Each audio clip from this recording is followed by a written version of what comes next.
Benvinguts a un nou capítol de A Taula, el 5è capítol que el dedicarem a la gastronomia del Baix Llobregat. Aquesta és la meva comarca, jo soc del Baix Llobregat Nord. Jo estic a la confluència entre Anoia, Baix Llobregat i Penedès, però realment on faig vida i on sempre hi he estat és al Baix Llobregat Nord, sobretot. Martorell, Abrera, Sant Esteve, Olesa, Esparreguera... Jo soc del Montserratí en concret, que no té res a veure, crec, la realitat del Baix Llobregat Nord amb Baix Llobregat Sud. Una banda toca la platja i per mi la platja és com algo que queda lluny, relativament, perquè al final estic a mitja hora. La meva realitat és com de cara a Montserrat, no? Jo crec que tots aquells pobles que estem al voltant de Montserrat relacionats amb Montserrat que no amb la costa, que probablement, doncs, Castelldefels, Viladecans, Gavà, Cornellà, el Prat, tota aquesta zona és que és super diferent, no? Tot el que trobes és molta horta, tot al voltant del Llobregat i sobretot arribant al Prat, que ja estàs al delta del Llobregat, clarament és horta. A l'hivern t'hi trobes coliflors,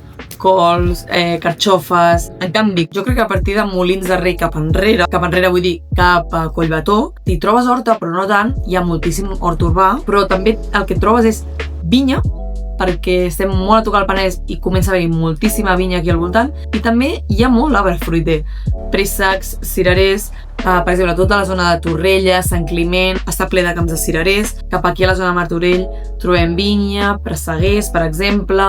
Conviu vinya amb arbre fruiter i horta. I una de les coses que crec que defineix molt el Baix Llobregat realment és tot el que té a veure amb els mercats. Al final és l'àrea metropolitana de Barcelona, no? I on hi ha gent, en general, que hi ha mercats. Quan tu vas a zones amb menys concentració de gent, al final hi ha més botigues, la peixateria, la carnisseria, tot el que és àrea metropolitana i sobretot al Baix Llobregat crec que hi ha molta tradició de mercats. És una cosa que a mi personalment m'encanta i el mercat que anirem a veure, el que us portaré, és el de Sant Ildefonso. És un barri molt humil, amb gent treballadora, però que és un mercat amb moltíssims anys d'història, que té moltíssimes parades, i allà parlarem amb la propietària d'una botiga de pesca salada, olives, una botiga de tota la vida. Així que anem cap al mercat.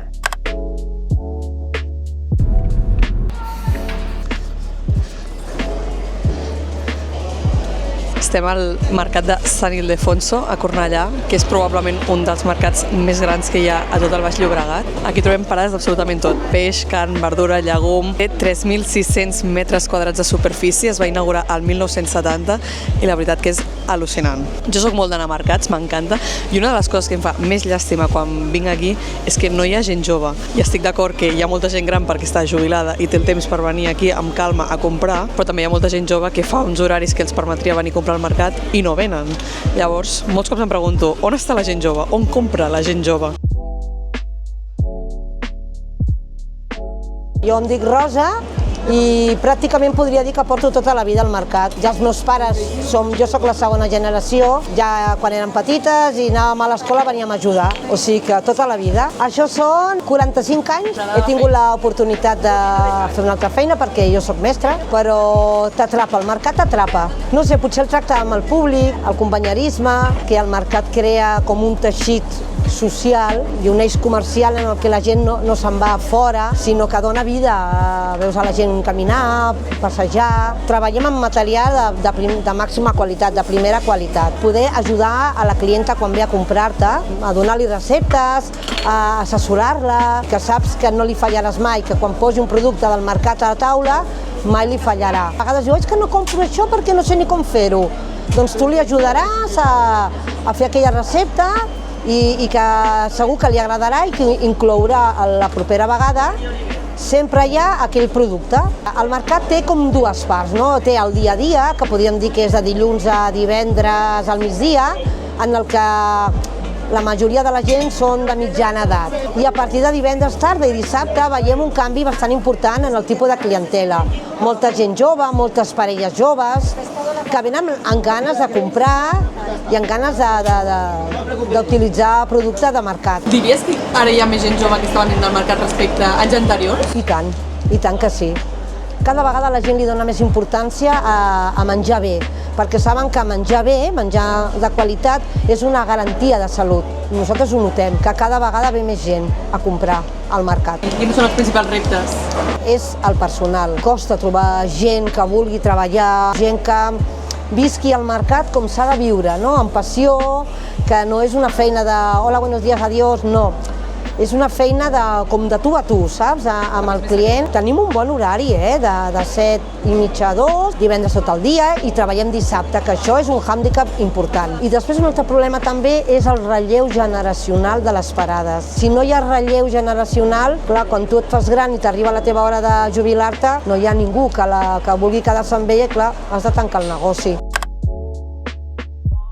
Com us deia abans també, al final el Baix Llobregat és horta. Cada cop trobes menys petits productors, però els petits venen a mercats locals de proximitat, de producte de temporada, i és una cosa que us animo a tots a que intenteu anar a comprar a aquests llocs, perquè són petites famílies les que fan aquests projectes, no tenen res a veure amb les grans estructures, amb els grans supermercats, se'ls ha de donar suport perquè intenten fer les coses ben fetes i d'una altra manera, amb producte més sostenible, més ecològic, sense tant fertilitzants, pesticides. La vostra panxa us ho agrairà, en veritat. També s'estalvien intermediaris, així que els productors poden oferir un preu més econòmic. No sé, a mi m'encanta, a part d'explicant més sobre el producte, compres realment el que hi ha de temporada. Anem a veure què ens expliquen.